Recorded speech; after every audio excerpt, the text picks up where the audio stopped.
Good morning. For those who do not know me, may I introduce myself.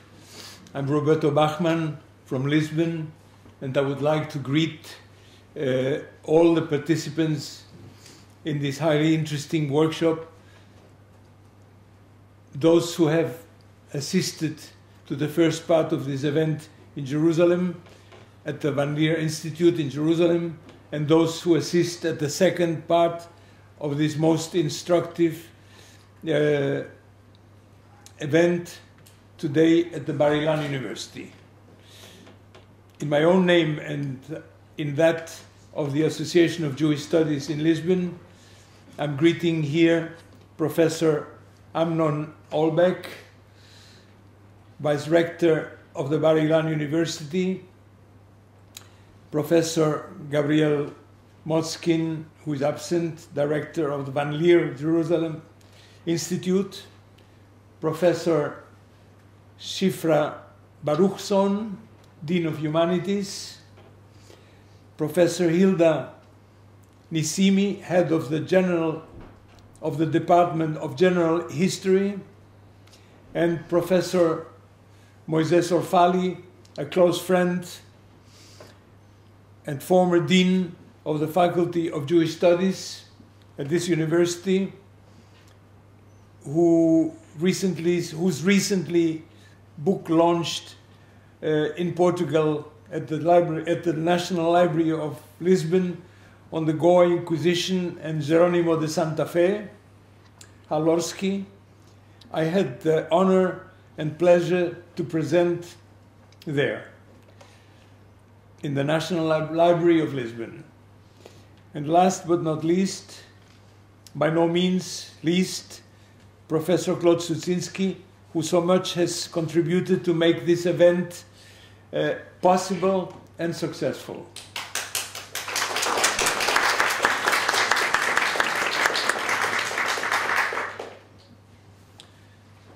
I understand that His Excellency Miguel de Almeida y Sousa, Ambassador of Portugal in Israel, has contributed to the success of this workshop, and that we have among us Ana Marquez of the Camões Institute in Israel,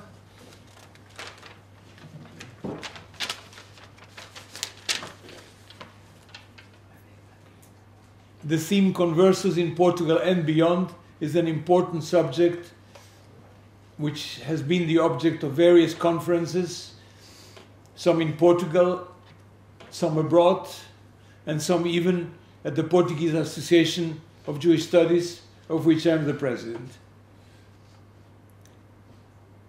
Over the years, I've been able to collect and build up a library on books on this subject in my home in Lisbon, on the Portuguese and Spanish Inquisition, on the Conversos, on the Spanish Inquisition as well, and on the ex-Conversos Jews, whereby I met some of the professors and researchers present in this very workshop, from whom I've learned a lot and with whom I'm befriended. I'm looking now forward to give the floor to the researchers and professors of this morning session at the Bar-Ilan University. Thank you. Please quote Aliza Moreno, the first from Levinsky. Yes. See, we have here Aliza Moreno, Levinsky College of Education, who is going to speak about the Portuguese New Christians among the local elites in colonial Cartagena de las Indias in the 17th century.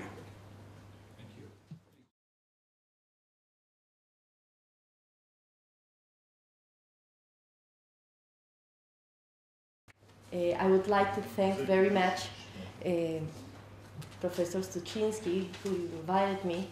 It is an honor and a pleasure to be here today, and thank you to all of you for being here. Okay. Portuguese New Christians among the local elites in 17th century Cartagena de Indias. During the colonial period, the Spanish Inquisition established 3 tribunals on the American continent. The first 2, inaugurated in 1580, were located in Mexico City and Lima, the capitals of the 2 Spanish-American viceroyalities. 30 years later, in 1610, a 3rd tribunal was established in the port city of Cartagena de Indias.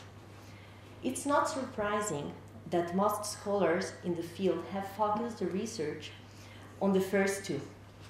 The archives of Mexico and Lima are significantly larger, were active for a longer period, and contain much more trials. Furthermore, in Mexico City and Lima, there are also additional documents deposited in local archives. The historical significance of the Cartagena Inquisition's documents seems to be minor.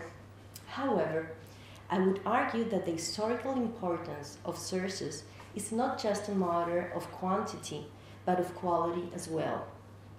In order to understand the real value of these documents, it is essential to take into account their social and historical context.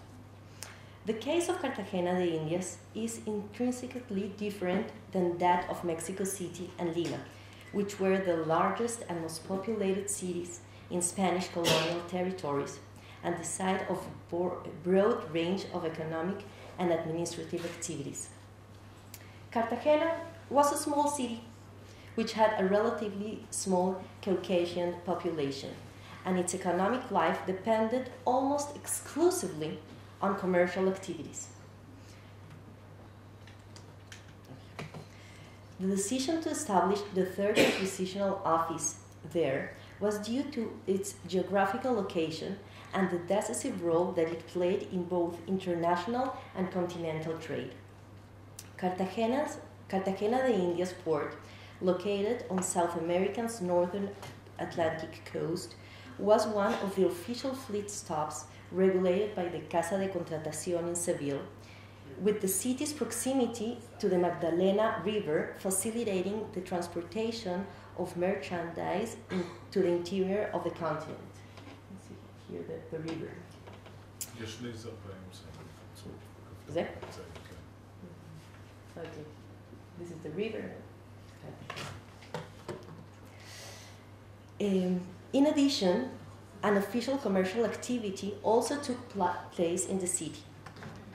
Furthermore, the first asiento contract signed by the Spanish crown with the Portuguese Pedro Gómez Reinal to govern the transatlantic slave trade stipulated that Cartagena de Indias and Veracruz were the only ports allowed to receive African slave shipments. The new Christians who arrived throughout the continent during the 17th century were largely alike. They were mainly males who had left the Iberian Peninsula either temporarily or permanently, who were involved in trade. Most were either Portuguese or had Portuguese lineage. In spite of the similarities, the impact of Lusitanians in colonial America depended on the specific characteristics of the society that arrived in. In most places, they were a small minority and were treated as such. In Cartagena de Indias, the situation was different, which is probably the main reason why the role of the Portuguese in this city was so unique. According to the data gathered by Villavillar, who investigated the Seville archives in 1630, there were around 1,500 white residents in Cartagena de Indias, including 193 foreigners. 154 of them were Portuguese. This means that more than 80% of the foreigners were Lusitanians, and even more significantly, these foreigners constituted 10% of the white population of the city. This without even including those born in Spain, whose parents or grandparents were Portuguese and who therefore had tight ethnic bonds and social and commercial relations with the Portuguese. the fact that the Portuguese constituted at least 10% of Cartagena de India's white population suggests that without a doubt they left a mark on that society. More remarkable than their number, however, is the role they played. As I have mentioned, Vidal Ortega noted that the commercial activities and services related to them were basically the city's only economic resources. The Portuguese who resides in Cartagena de Indias constituted a heterogeneous group. Among those involved in commercial activities, some were simple peddlers, but others were especially wealthy and powerful, and were renowned to be among the leading international traders in the region. The equation seems very clear. If commerce was central to life in Cartagena de Indias, and the Portuguese predominated both demographically and in the field of trade, clearly their influence on various aspects of local society was significant. The main obstacle to our determining this group's political influence is the availability of primary sources. Unfortunately, practically no local archival materials dated back to the 17th century. Wars, political changes, and weather conditions, and some of the phenomenon blamed for the complete lack of local documents in the city. In spite of this, some Portuguese individuals' political importance has been determined. Vicente de Villalobos functioned as the bailiff and voted as a town councillor in the town council. Luis Gomez Barreto, who will be mentioned later, was the city's general custodian, a perpetual councillor for life, and on several occasions the substitute mayor. Luis Rocha Cardoso served as one of the city's regular mayors.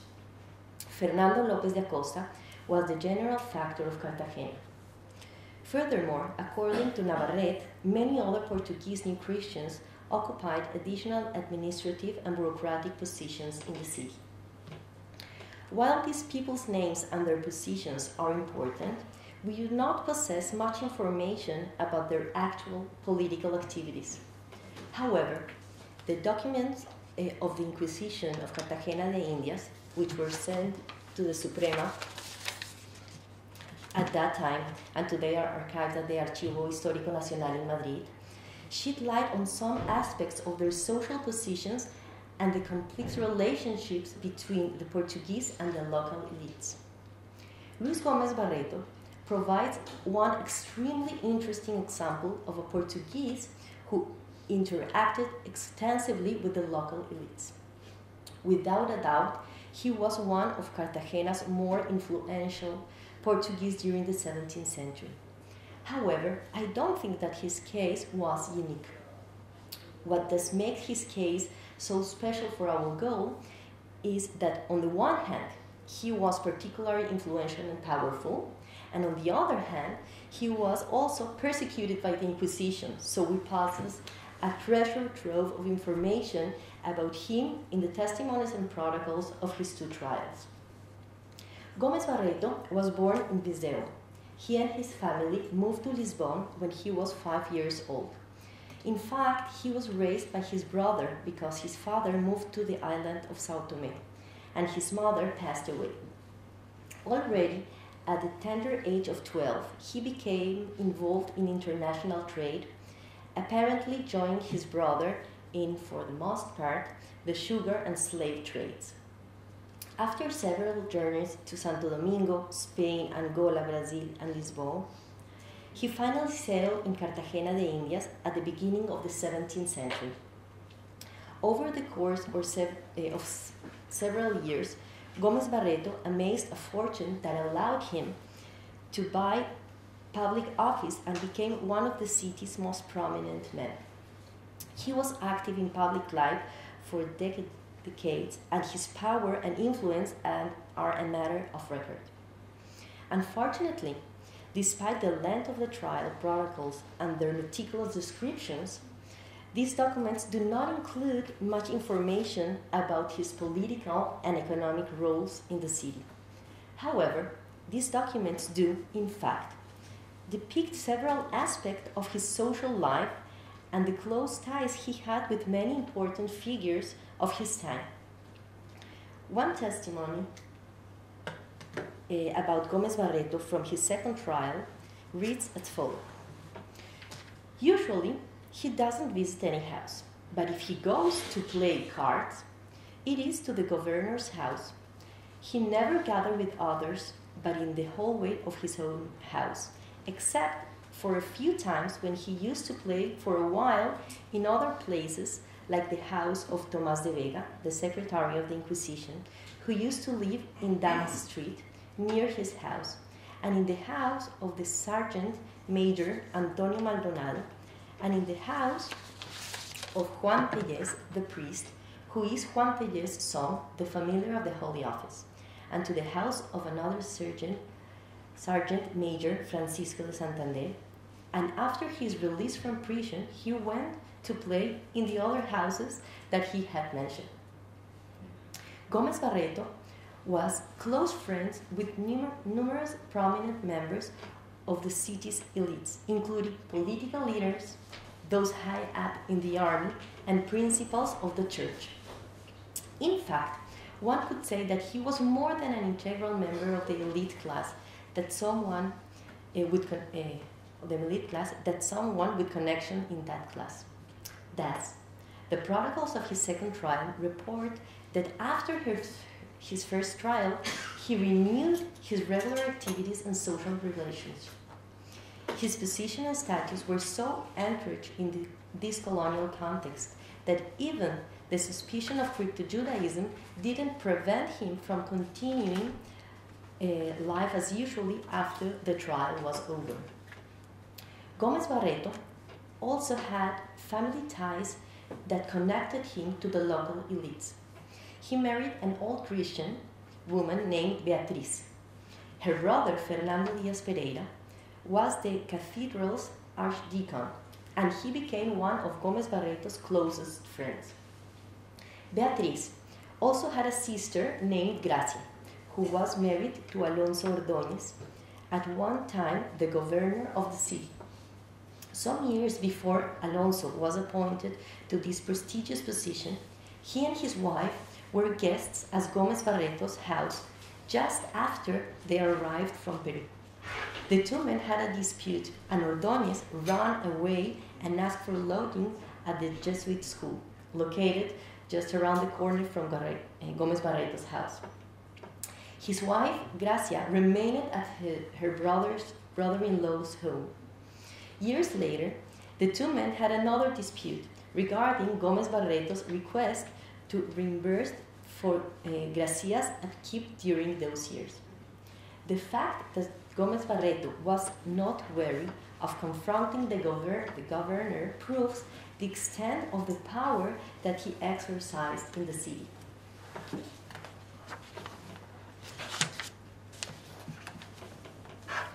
A second detail mentioned in the source I just quoted sheds light on the division of the urban space in the city. In his testimony, Gómez Barreto mentions that he was a neighbor with Tomás de Vega, the secretary of the Inquisition. In order to understand the unique and complex situation this Portuguese, not just Gómez Barreto, faced, we must take into account the fact that during the 17th century, most of Cartagena de India's white residents lived in one small section of the city. Here you have the sea, and the market and all the trade activity was here, and most of the new Christians used to live here. Here's a small part of the city, almost non-Portuguese used to live there. It was a small town where everyone knew everyone else, and social contact and friendly relations between Spaniards and Portuguese were extremely common. The Spaniards and the Portuguese met in the streets and frequented the same public areas. In short, they were neighbors.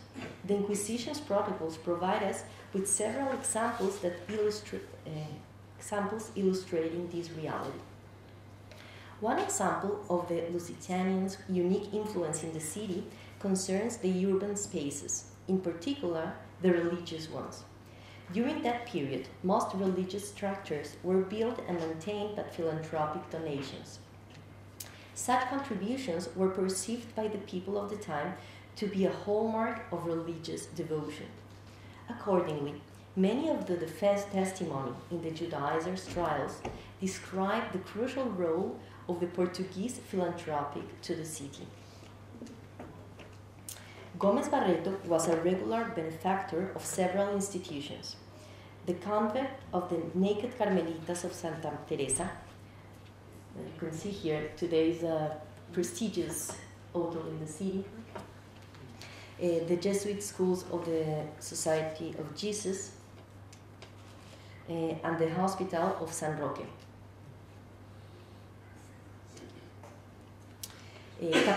Captain Gramajo, another prominent Portuguese donor, single-handedly financed the construction of the convent and parish of San Diego. Today is the School of Arts of the city. His nephew,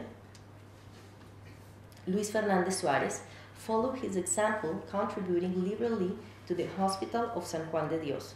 Today is the Museum of the Naval Force.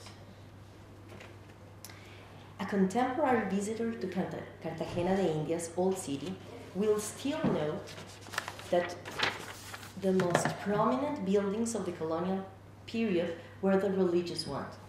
Without the Portuguese generosity, the city would probably look very different even today. With regard to the Portuguese involvement in local society, one of the more unexpected and interesting examples of this is the close friendships between some of the Lusitanian and several agents of the Inquisition. These relationships are attested to be the following testimony. The witness, Josef del Rio, parish priest in Pasuato, some years ago, he doesn't remember how many, he saw the Inquisitor Don Dominguez Vélez y Argos and the Inquisitor Don Cortázar with their family, he included, and Diego Drey de Amella, who was then the warden, went on one of the holidays, he doesn't remember which, to celebrate at Diego's farm.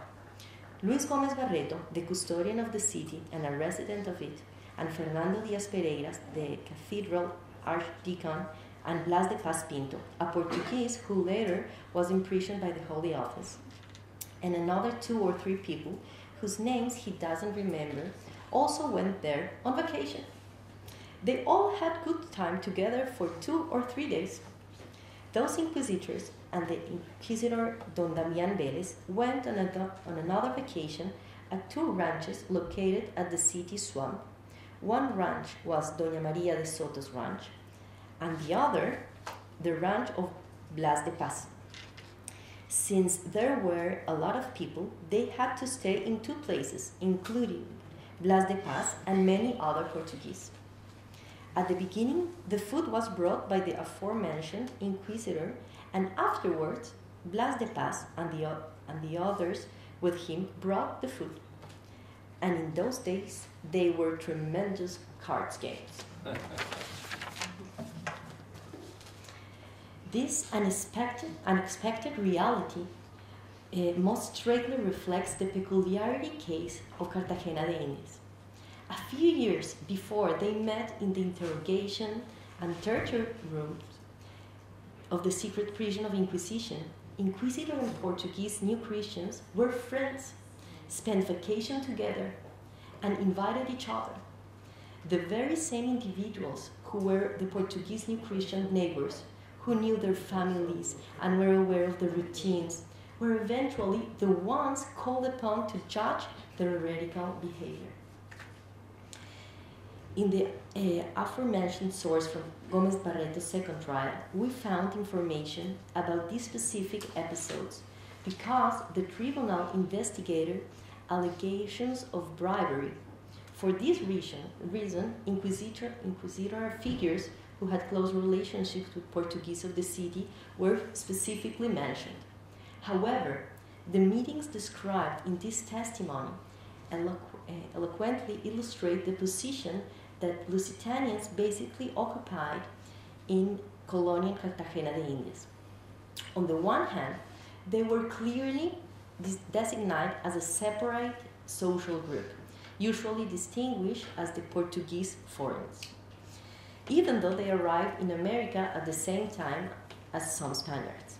But on the other hand, unlike other ethnic groups, they were treated by various local elites as equals.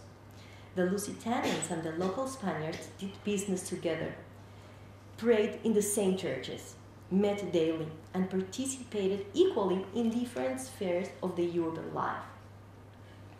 They knew each other, they were neighbors, and sometimes they were even friends. They played cards, visited each other, and spent days of vacation together.